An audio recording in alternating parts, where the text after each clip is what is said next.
Good morning, good afternoon, good evening, or as we like to say here at Shady Acres Woodshop, howdy. Today we have a 100-year-old piece of black cherry. Jay in Tennessee sent this to me. He's had it drying in his barn for about 4 years. The piece is about 7 inches tall, about 7 inches in diameter, and it has this burl piece on the side. So I've been looking at this for a while, trying to figure out how I could incorporate that burl into a wood turning with the rest of the piece, and I think you just can't do that. I can't do that. Maybe someone else can. So then what? Well, then I guess I'm gonna have to cut it off and treat it as its own piece. It'll be about 5 inches in diameter and about 3 inches tall. And I will probably mount it with a woodworm screw right here in the center of it. So this will be the top of a small bowl. So if I cut that off, then what am I going to do with the rest of it? I could turn an end grain turning and have a bark edge all the way around it. Couldn't do it on this end because the burl comes all the way down to the bottom. But I could do it on this end. But that makes for a pretty deep bowl, as deep as it is in diameter, and I'm not sure that would look good. I don't think it would. So then what? Well, then I guess I'll probably cut it in half and make 2 bowls. So I'm going to get 3 pieces out of this. I'm going to go cut this burl off on my bandsaw. Then I'm going to cut the main trunk in half and get 2 bowls out of that and a little change dish or candy dish or something out of the burl. That sound all right? I'm looking forward to it. I'm going to get this over here to the bandsaw and start cutting.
So now we have 3 pieces of 100-year-old black cherry from Tennessee. So what are we going to turn today? We're going to turn the burl, or we're going to turn one of these bowl halves? Well, I don't know. Stand by to find out.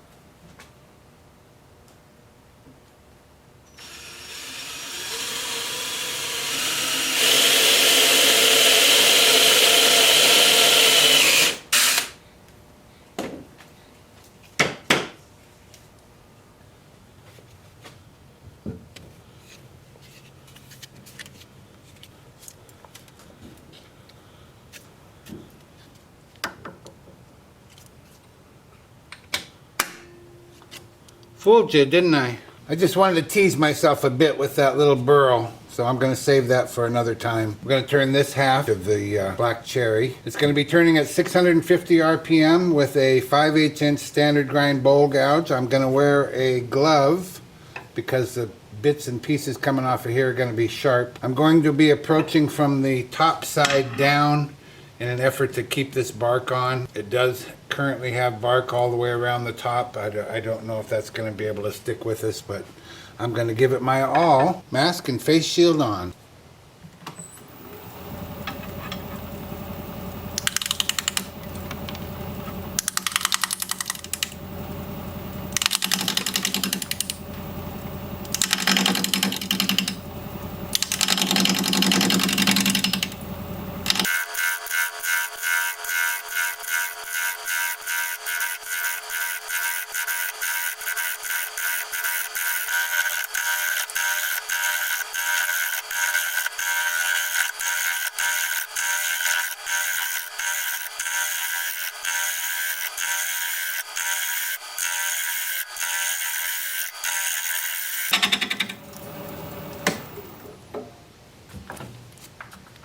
Let's see if I can't pick the speed up some.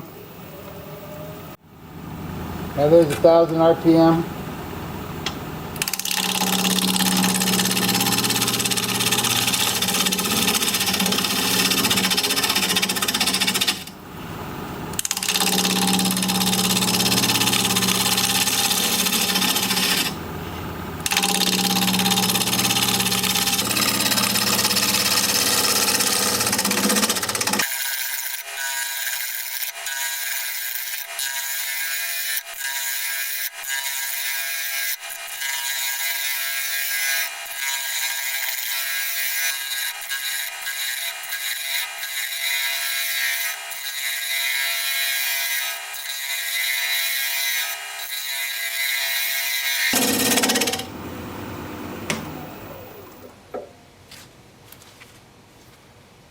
Okay, we're fully round. We still have bark all the way around the top. I'm going to come down here and flatten off the bottom so we know where we stand and lay out for a tenon.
I'm going to use this diamond point tool to square up the sides of the tenon.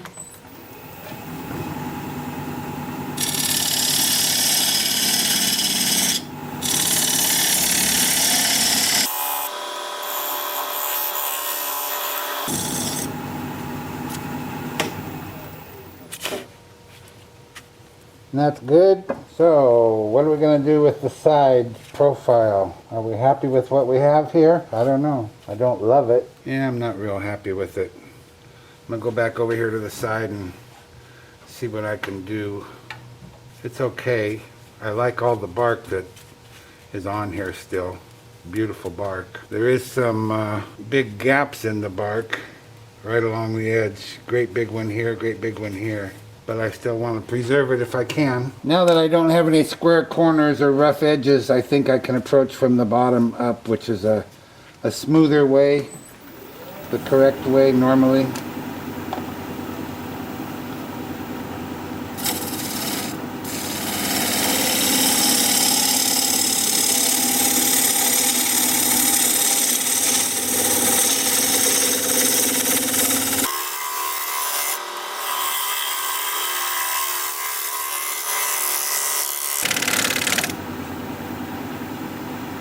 Well, I still don't love it. What are we going to do here? Some beautiful grain and color in there.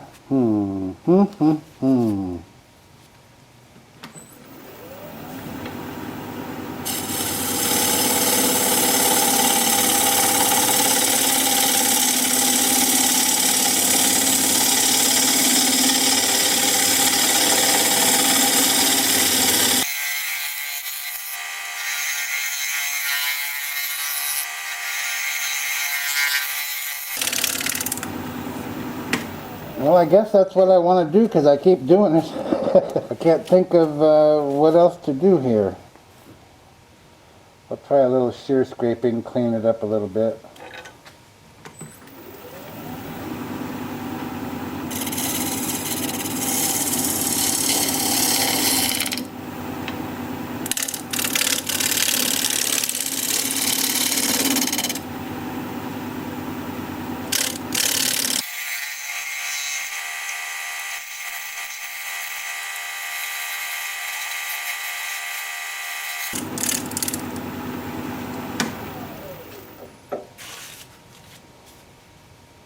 Okay, it's pretty clean. I guess maybe I'll try and round over this bottom or something.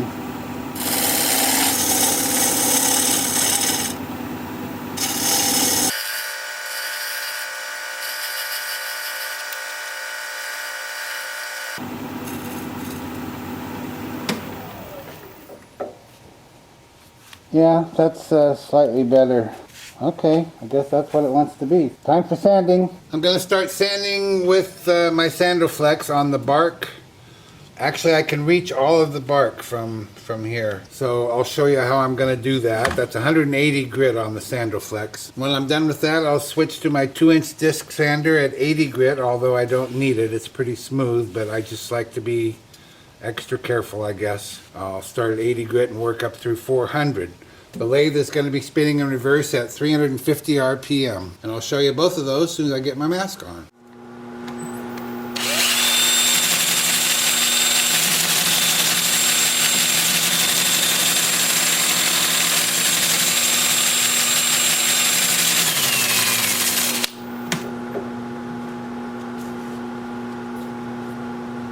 And then spinning forward.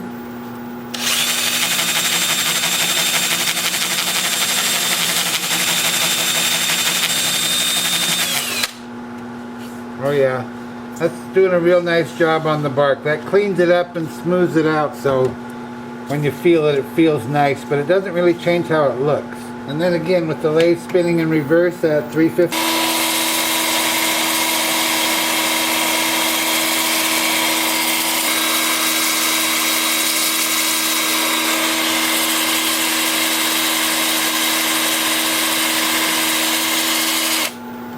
And then I'll alternate with forward as well.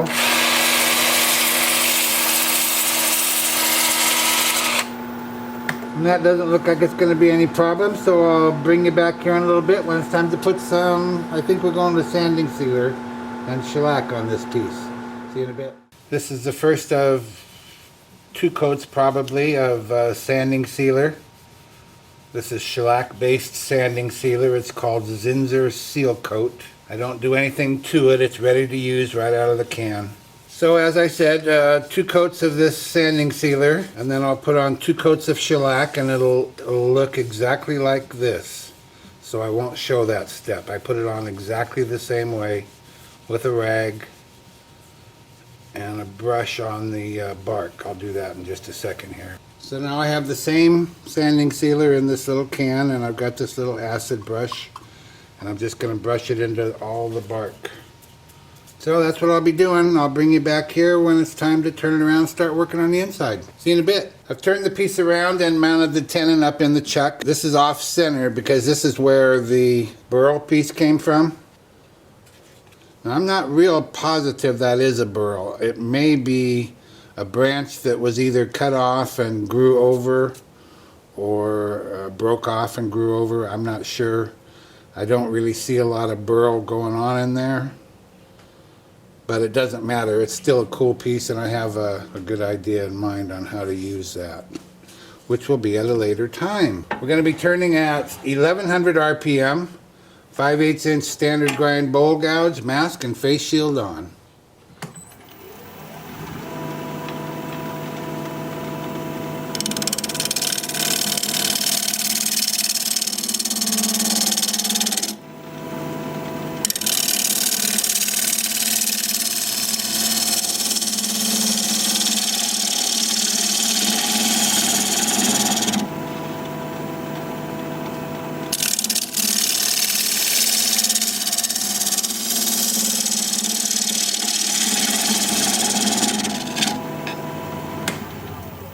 I just want to see where we are here.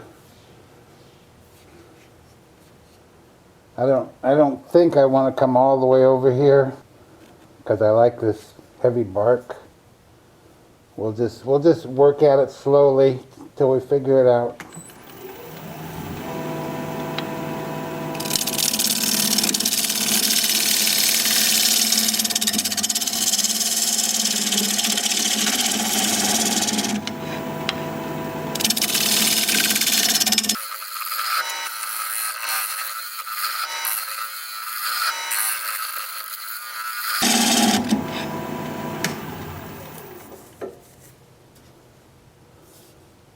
Kind of funny looking with bark on all the sides except here. I don't know what I think about that. And as I pointed out earlier, there's a big gap in the bark here. It comes all the way to the outside.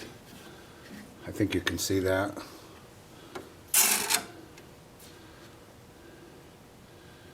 And I don't want this to lift off of here. I don't want to get it much thinner than it is, really. Maybe if I kind of round over this edge, which will in turn round over this edge and lessen the exposure without bark and still leave most of the bark here. We'll kind of try that, but I'm still risking losing that bark, and I don't want to lose it. And there's a big nasty knot or something here. It's giving me a hard time as it comes around.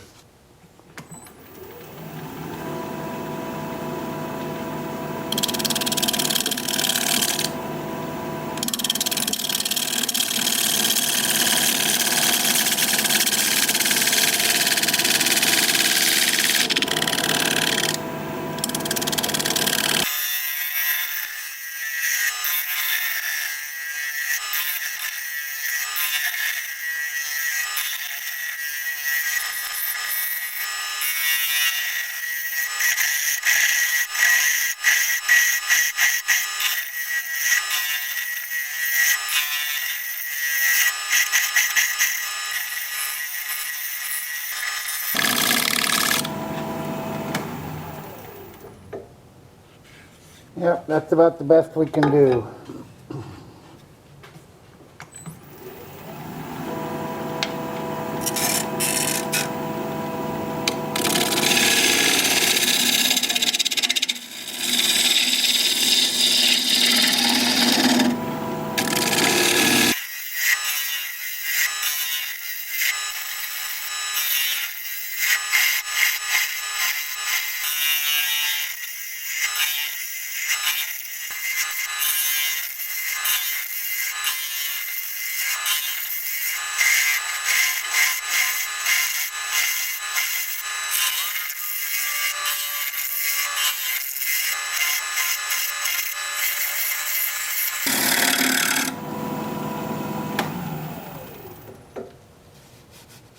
I just want to check the depth here. Yeah, we're about 3/4 of an inch. Another 1/2 inch to go or so.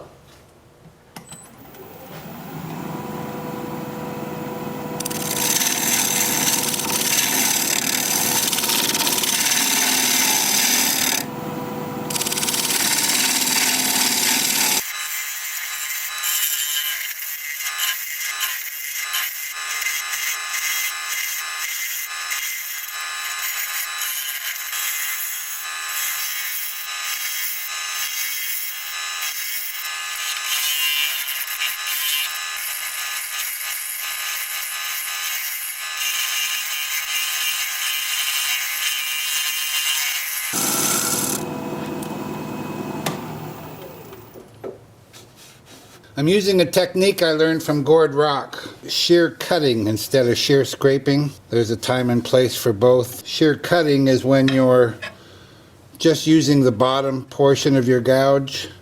You have it closed up almost like that. This is open, this is closed. And you're just using that bottom edge to scrape. And you're horizontal with your cut. Shear cutting, as I understand it, is to lower the handle so that you're using this portion of the gouge rather than the whole thing. You're using this kind of, it's almost a point right here. Let me know, Gord, if I got that right. And you get a little smoother cut that way because you're actually cutting instead of scraping. And it's working pretty good. It's kind of hard when I get way in there, but it's working pretty good out this way, and I'm pretty happy with that, and thank you, Gord, very much. I can't get that bottom corner there, so I'm going to use my 1.5 inch negative rake scraper.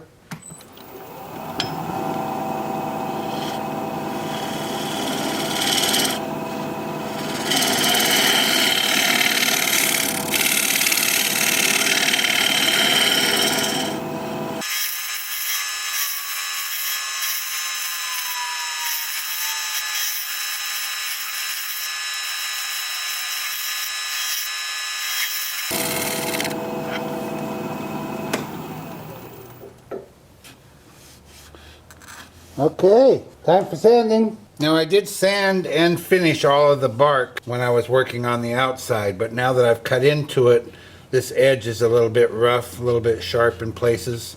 So I'm still going to use my Sandoflex, just working from the inside of the bowl out, like that, just to catch that edge and smooth it out. And that's 180 grit on the Sandoflex. And then I'll change to my 2-inch disc sander at 80 grit to do the inside, and I'll show you both of those as soon as I get my mask on.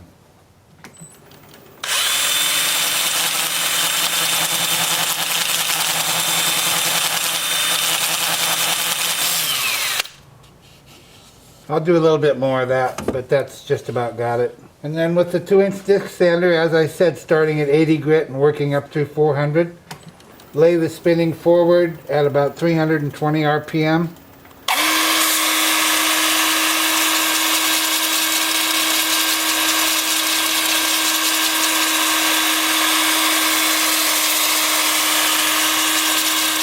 And it looks like that's going to be easy peasy. So I'll see you back here in a little bit when it's time to put some sanding sealer on. I just love the way this black cherry sands up. So smooth. And I only went to 400 grit just like I did on the outside, but I can't imagine it being any smoother than it is. And look at that beautiful grain, oh my. Then I've just got a little of the sanding sealer in the can and my little brush, and I'm just going to brush it on where I can't get with a rag, like the edges of this bark, every place I sanded. So I will put 2 coats of this on as I did on the outside, and then 2 coats of shellac, same as the outside. And I'll bring you back here in a little bit when we'll take the tenon off. I always get kind of excited when we get near the end and we get to see it standing upright. So that'll be pretty soon. See you in a bit. I don't always show the buffing process in my videos. I have shown it several times, but I don't show it always. And the reason I don't is because I don't want it to get boring to my regular viewers. But I just remembered something that I discovered not long ago that works even better. So typically what I do is I take this gray pad. It's a 3M pad. You can get them on Amazon or eBay or probably lots of places, I don't know. This is comparable to, I think it's either 2 or 3/0 steel wool. And I use this in between coats of sanding sealer and shellac, just in between coats. And then for the very final buffing, I use this white one, which is comparable to 4/0 steel wool.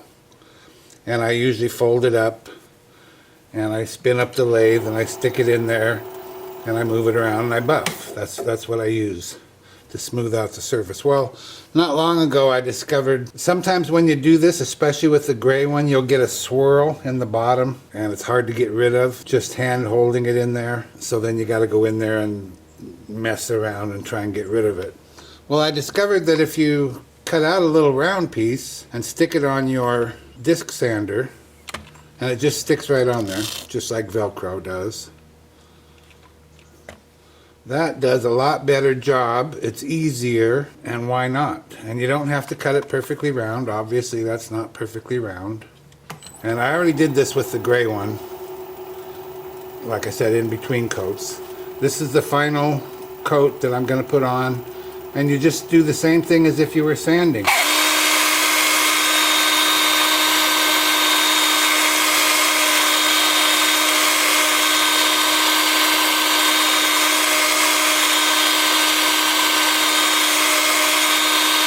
And you can do it on the outside as well.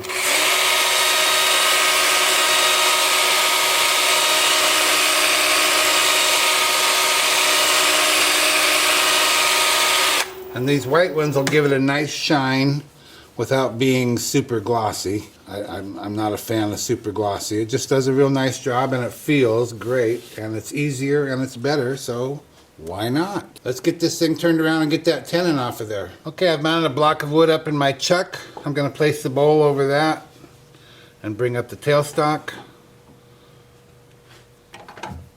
I still have my center hole there for reference.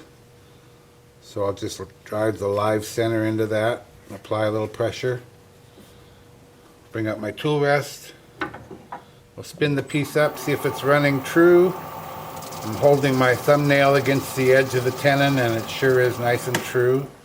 I'm going to use a 3/8 inch standard grind bowl gouge.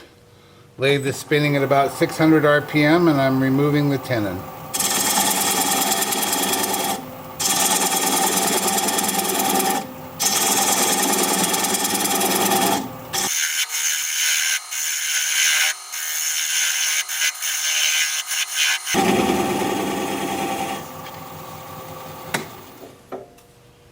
Check for clearance, and we have good clearance. I just want to get that little nub as small as I can.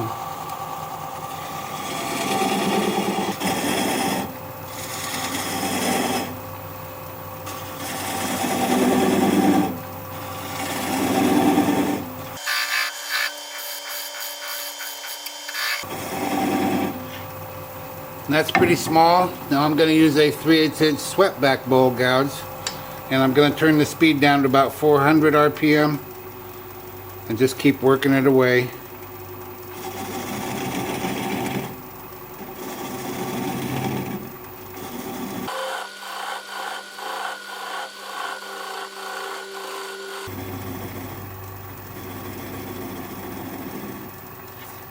Now I'm going to turn the speed down to 200 RPM.